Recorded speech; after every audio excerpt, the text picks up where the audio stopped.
प्रभु जीशु ख्रीष्टर अति पवित्र बहुमूल्य नाम आपण मानकु आउ गोटे नूतन प्रसंग पुनर्बार समस्त को स्वागत करुछि। मु प्रभु को धन्यवाद दिए। प्रभु अनुग्रह करी आउ एक सुंदर अवकाश से आम मानकु देइछंती। आमे जेपरि ताहांको वाक्य प्रति मनोयोगी हेबा, आमे ताहांकर वाक्य अनुसार निजकु प्रस्तुत करिबा। ख्रीष्टरे प्रिय भाई और भौणी माने आमे समस्ते जानू जे आज दिन मानकरे आमे दुख भोग सप्ताहर शेष सप्ताह मध्य आमे बसवास करुछु एवं गुड फ्राइडे पूर्व रे आमे बसवास करुछु। एही परि समय रे आज पुणी थरे आमे प्रभु यीशु ख्रीष्टंकर दुख भोग संबंधी बा ताहांको क्रूस्य मृत्यु विषय रे प्रभुंको वाक्य ठारू अल्प समय ध्यान करिबा पई जिबा। आज आमे जे प्रसंग रे कथाबार्ता हेबा से प्रसंगर शीर्षक है गुड फ्राइडे प्रकृत रे कौन अटे। गुड फ्राइडे बोली कहिले कौन अटे। द्वितीय विषय आमानकर रहिबो जे प्रभु यीशु ख्रीष्टंकर मृत्युर दिन को काहेकि गुड फ्राइडे बोली कहा जाए। प्रभु यीशु ख्रीष्टंकर मृत्युर दिन को काहेकि गुड फ्राइडे बा शुभ शुक्रवार बोली काहेकि कहा जाए। आज आमे एही दुईटी प्रसंग रे अल्प समय धरी प्रभुंको वाक्य ठारू कथाबार्ता। प्रिय भाई भौणी माने आमे साधारणतः जदि आमे देखु जे गुड फ्राइडे बोली कहिले एहा गोटे इंग्राजी शब्द अटे। साधारण भाव रे जदि आमे बुझिबा को जिबा एही गुड फ्राइडे रो अर्थ हैला शुभ शुक्रवार। किंतु आमे जे एही इंग्राजी शब्द को ओडिया रे आमे अनुवाद करी बुझिबा आउ संतुष्ट हे जिबा एहा जणे ख्रीष्ट विश्वासी पई यथेष्ट नहे। गुड फ्राइडे बोली कहिले केवल शुभ शुक्रवार एतिकी रे सरी गला ताहा नहे। प्रकृत रे गुड फ्राइडे कोन अटे एहा जणे ख्रीष्ट विश्वासी भाव रे जानिबार आवश्यक रहिछि। आमे गुड फ्राइडे बोली कहिले कोन बुझु प्रिय भाई भौणी माने। शुक्रवार दिन चर्च को जीवा, गुड फ्राइडे जेबे रहउछि आमानकर जाय आमे आराधना करिबा, गीत गाइबा, आमे टिके आंठेबा, टिके क्रंदन करिबा, एहा गुड फ्राइडे की। मु आपण मानकु चर्च जीवा पई, आराधना करिया पई, गीत गाइबा पई, ताली मारिबा पई मु निषेध करू नाही। किंतु एतिकी रे आमानकर गुड फ्राइडे सरी जाउछि की एहा को गुड फ्राइडे बोली कहा जाए कि। प्रिय भाई भौणी माने प्रकृत गुड फ्राइडे कौन अटे मु प्रभु को वाक्य ठारू पदे आपण मानकु कहिबा पई चाहे। मो सहित आपण माने फिलिपियो पुस्तक को आसीबे। फिलिपियो पुस्तक 2 अध्याय 5 पदरु आमे 8 पद पर्यंत पाठ कले आमे जानि परिबा जे प्रकृत रे गुड फ्राइडे मो जीवन रे कि परि हेबार आवश्यक रहिछि। लेखा जाए ख्रीष्ट यीशुंकर मन जेपरि थिला तुम्भ मानकर सही परि मन हेउ। 6 पद से ईश्वर रूपी हेले हैं ईश्वरଙ୍କ सहित समान होई रहिबा निज निमंते धरि रखिबार विषय मने कले नाही। 7 पद किंतु मनुष्य सदृश होई दास रूप धारण करी आपणाकु शून्य कले। 8 पद पुणी मनुष्य भाव रे देखा जाई मृत्यु पर्यंत हाँ क्रूसीय मृत्यु पर्यंत आज्ञावह होई आपणाकु अवनत कले। प्रिय भाई भौणी माने आमे गुड फ्राइडे दिन चर्च जीवार आवश्यक रहिछि। आमे प्रभुंकर सेही कुशरे करिथिबा ताहांकर करुणा ताहांकर मंगल दान को मने पकाई ताहांकु धन्यवाद देबा रहिछि। एहा बहुत भलो विषय आ एहा आम पई अति आशीर्वादर विषय अटे। किंतु आमे गुड फ्राइडे दिन रे आमे ठीक समय रे चर्च गलु, आराधना कलु, आमे गीत गाइलु, आमे वाक्य प्रचार कलु, जदि आम जीवन रे आज्ञा बहता नाही। प्रिय भाई भौणी माने एही विषय को गुड फ्राइडे बोली कहा जाए नाही, शुभ शुक्रवार बोली कहा जाए नाही। प्रभु यीशु ख्रीष्ट क्रूस रे एते जंत्रणा भोगिले, दुख सहिले, कंटार मुकुट से पिंधिले, 3टी कंटारे से 6 घंटा पर्यंत से क्रूस रे झुलिले, मात्र आज्ञा बहता से भूली गले नाही। प्रभुंकर वाक्य को पिठियारे पकेइले नहीं आउ सेपरी जंत्रणा दुख भोग समय से कहले पिता एमान को क्षमा कर।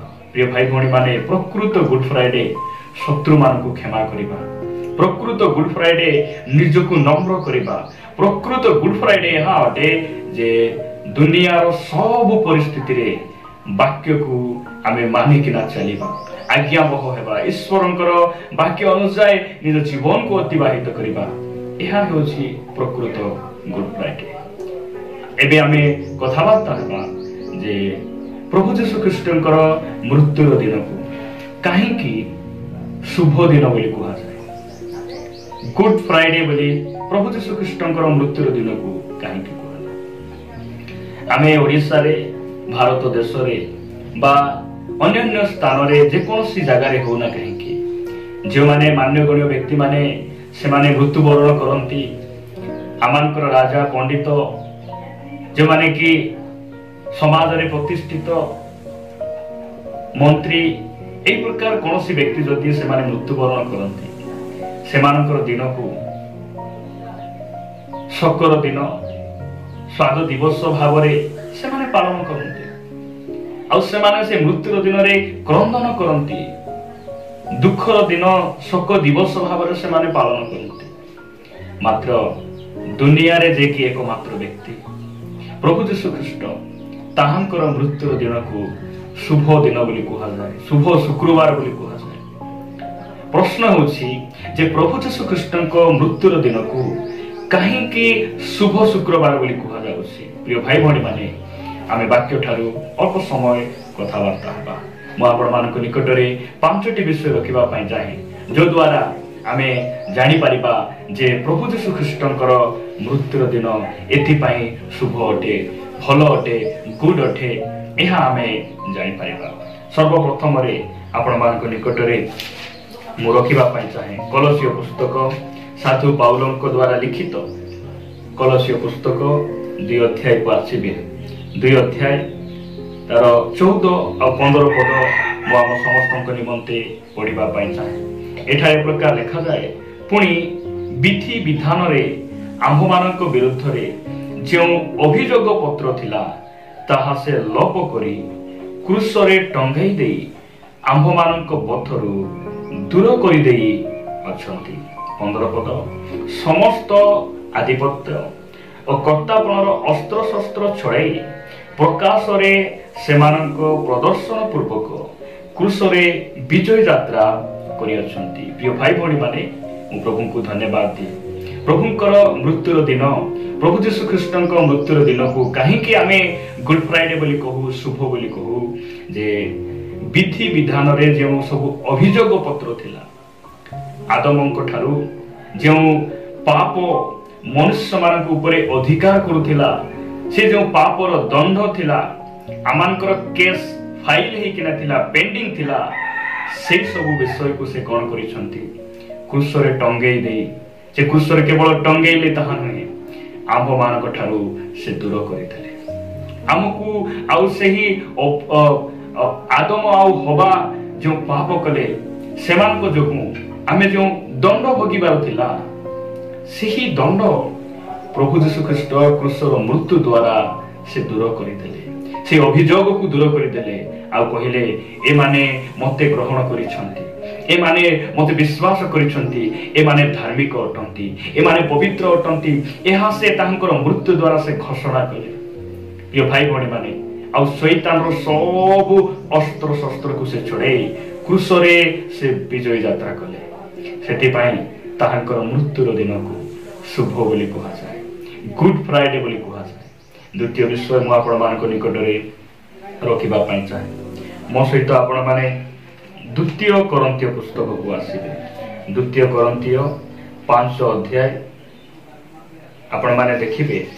द्वितीय कोरिन्थीय 5 अध्याय आपण मानक निकटरे मु 21 पद पढिबा पई चाहे। 5 अध्याय 21 पद रे प्रकार लिखा जाए, जहां कोठारे पापर लेश मात्र नथिला ताहांकु से आम्भ मानक निमंते पाप स्वरूप कले, जेपरि आबे माने ताहांको द्वारा ईश्वरको धार्मिकता स्वरूप हेउ। प्रिय भाई भणी माने प्रभु जीशु ख्रीष्टଙ୍କ ପାଖରେ ପାପର लेश ମଧ୍ୟ ନଥିଲା। ପିଲାତ କହିଲେ ଅନେକ ସମୟ ବିଚାର କଲା ପରେ ପିଲାତ କହିଲେ ଏହାଙ୍କ ଠାରେ ପ୍ରାଣଦଣ୍ଡ ଯୋଗ୍ୟ କୌଣସି କର୍ମ ଆମେ ପାଇପାରୁନା। ଏହି ବ୍ୟକ୍ତି ନିର୍ଦ୍ଦୋଷ ବ୍ୟକ୍ତି ଅଟନ୍ତି, ମାତ୍ର ସେ କ୍ରୁଶରେ ତାହାଙ୍କୁ ଏଥିପାଇଁ ଚଢ଼ା ଯାଉଛି ଯେ ଆମେ ଯେଉଁ ପାପ କରିଥିଲୁ ଆମ ଜାଗାରେ ସେ ମୃତ୍ୟୁବରଣ କଲେ, ଆମର ଅପରାଧକୁ ସେ ବହନ କଲେ, ଆଉ ଆମକୁ ଧାର୍ମିକତା ପ୍ରଦାନ କଲେ, ଆମକୁ ସିଦ୍ଧତା ପ୍ରଦାନ କଲେ, ଆମକୁ ସେ ପବିତ୍ରତା ଗଣିଲେ। ଲେଖାଯାଉଛି ଆମ୍ଭମାନଙ୍କ ନିମନ୍ତେ ସେ ପାପୀ ସ୍ୱରୂପ ହୋଇ କ୍ରୁଶରେ ଟଙ୍ଗା ଗଲେ, କ୍ରୁଶରେ ମୃତ୍ୟୁବରଣ କଲେ, ଆଉ ଆମକୁ ସେ ଧର୍ମ ସ୍ୱରୂପ ପଥ ନିକଟକୁ ଆଣିଛନ୍ତି। ସେଥିପାଇଁ ପ୍ରଭୁ ଯୀଶୁ ଖ୍ରୀଷ୍ଟଙ୍କ ମୃତ୍ୟୁର ଦିନକୁ शुभ शुक्रवार बा गुड फ्राइडे बोली कहा जाए। प्रिय भाई भौणी माने तृतीय विषय मु आपण मानक निकट रे रखिबा पई चाहे जे प्रभु यीशु ख्रीष्टक मृत्युर दिन को काहेकि शुभ शुक्रवार बोली कहा जाए। मो सहित आपण माने बाहर करिवे रोमियो पुस्तक को आसीबे। रोमियो पुस्तक 6 अध्याय 6 पद आपण मानक निकट रे मु पढिबा पई चाहे। एठारे प्रकार लिखा जाए जेपरि आमे माने आउ पापर दासत्वरे न रहू एथिपाई पापर शरीर विनष्ट हेबा निमंते आम मानकर पुरातन स्वभाव जे ताहांक सहित क्रूसरे हत होई अछि। प्रिय भाई भौणी माने आमर पापर शरीर को विनष्ट करिबा पाई आमर पुरातन स्वभाव को से नष्ट करिबा पाई क्रूसरे मृत्यु भोग कले।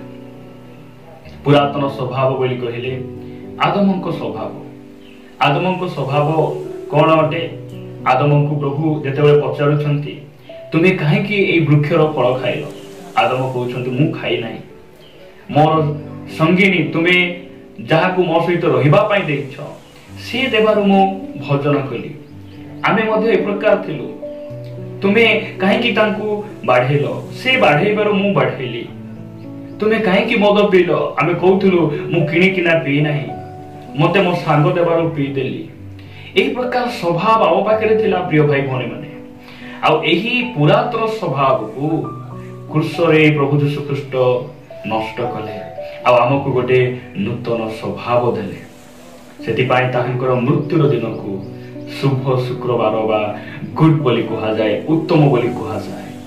प्रिय भाई भौणी माने प्रभुଙ୍କ नामर गौरव हो। मु आपण मानक निकट रे चतुर्थ विषय रखिबा पई चाहे।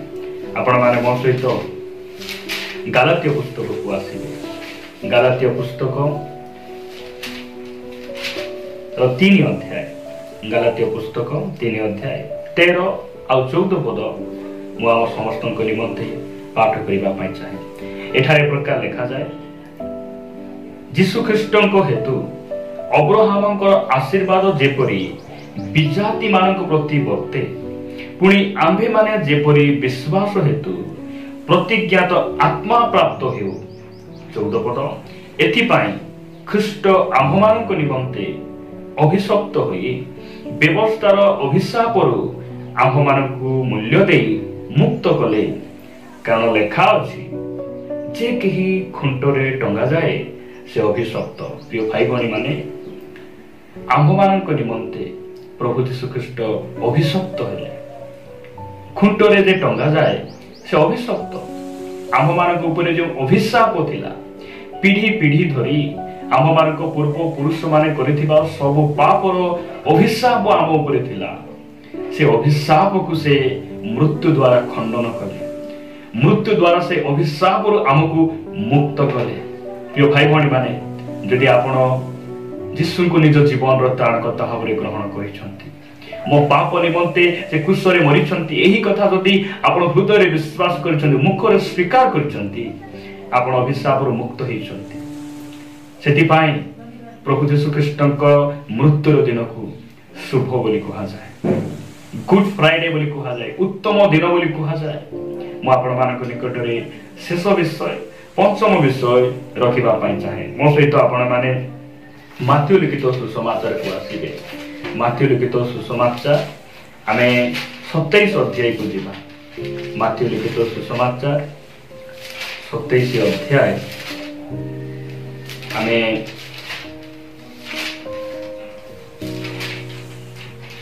पाठ करिबा 27 अध्याय तार 50 और 51 पद पाठ करिबा। एठारे प्रकार लिखा जाए, किंतु जीशु पुनर्बार उच्च स्वर रे डाकी प्राण त्याग कले। प्रिय भाई भणी माने प्रभु जीशु ख्रीष्ट कुशरे से प्राण त्याग कले। आ सेही प्राण त्यागर दिन को कहीं शुभ बोली कहा जाउची 51 पद रे लिखा जाए, पुणी देखो मंदिरर विच्छेद वस्त्र उपरु तल पर्यंत चिरी 2 खंड हैला, आउ भूमिकंप हैला और शैल सब विदीर्ण हैला। प्रभु को नाम स्तुति हो। मंदिरर विच्छेद वस्त्र तलरु ऊपर जाए चिरी हो नै, उपरु तल जाए कहीं एही चित्र बा एही घटना एहा दर्शाए जे उपरु तल पर्यंत कहीं चिरी है जे यह स्वयं परमेश्वर प्रभु जीशु ख्रीष्ट मृत्यु द्वारा से विच्छेद वस्त्र को से कौन कले चिरी 2 खंड कले। मनुष्य और परमेश्वर भितरे जो विच्छेदता थिला, जो संपर्क कटि जाइथिला, हवा आदम परमेश्वर जो सहभागिता जो संपर्क एदन उद्यान रे कटि जाइथिला, हवा और आदम पाप कला परे सेही संपर्क को पुनर्बार से मनुष्य सहित आ परमेश्वर सहित से सहभागिता को देवा पाए जो विच्छेद वस्त्र थिला, से विच्छेद वस्त्र को तांकर मृत्यु द्वारा से 2 खंड करी चिरी देले। पुरातन नियम रे प्रांगण पवित्र स्थान और महापवित्र स्थान थिला।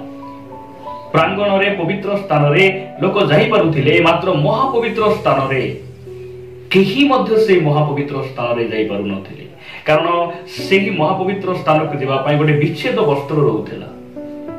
जो महापवित्र स्थान रे केवल लेवीय गोष्ठीर जाजक मान वर्ष को केवल थरे भयर सहित कंफर सहित डरी डरी से माने वर्ष को थरे जाउथिले।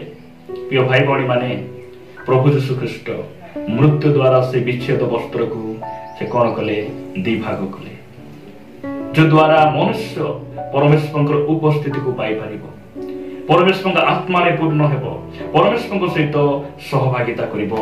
प्रभु यीशु ख्रीष्ट ताहांको मृत्यु द्वारा से विच्छेद वस्त्र को से 2 भाग कले। जदि आपण माने एब्री पुस्तक को आसीबे, एब्री पुस्तक 10 अध्याय जदि आपण माने 19 पद पढ़िबे, लिखा जाए, अबे हे भाई माने जीशु विच्छेद वस्त्र अर्थात अपना शरीर द्वारा जो नूतन और जीवनदायक पथ आम मान निमंते प्रस्तुत करि अछंती। निज शरीर कुशरे समर्पण करी निज शरीर मृत्यु भोग द्वारा ताहांकर रक्त द्वारा सेही विच्छेद वस्त्र को से 2 भाग कले। आमे जेपरी प्रभु को निकट को जीवा पाए, पिता परमेश्वर को निकट को जीवा पाए पथ पाइबा, आमे अधिकार प्राप्त हेबा। प्रिय भाई भणी माने ताहांको मृत्यु द्वारा प्रभु यीशु ख्रीष्ट सेही मनुष्य और परमेश्वर को मध्य थिबा विच्छेद वस्त्र असंपर्क बाधा देउथिबा शक्ति को से कोन कले 2 भाग कले, 2 खंड कले। सेति पाए ताहांकर दिन को ताहांकर मृत्युर दिन को क्रूसीय मृत्यु भोगर दिवस को गुड बोली कहा जाए, शुभ शुक्रवार बोली कहा जाए। प्रिय भाई भणी आमे एक कथा को बुझिबा, मन रखिबा। जदि आमे एक कथा को बुझिछु, आमे ताहांकर दिन रे आमे केते आमे प्रभु को धन्यवाद दे परिबा, केते मुख फिटाई हृदय खोली आमे निजर कृतज्ञ हृदय सहित आमे ताहांकर स्तुति प्रशंसा आमे करि परिबा। प्रिय भाई भणी माने प्रभु एही संक्षिप्त चिंताधारा एही ताहांकर जीवंत वाक्य द्वारा प्रभु आम समस्त को प्रचुर भाव आशीर्वाद कर।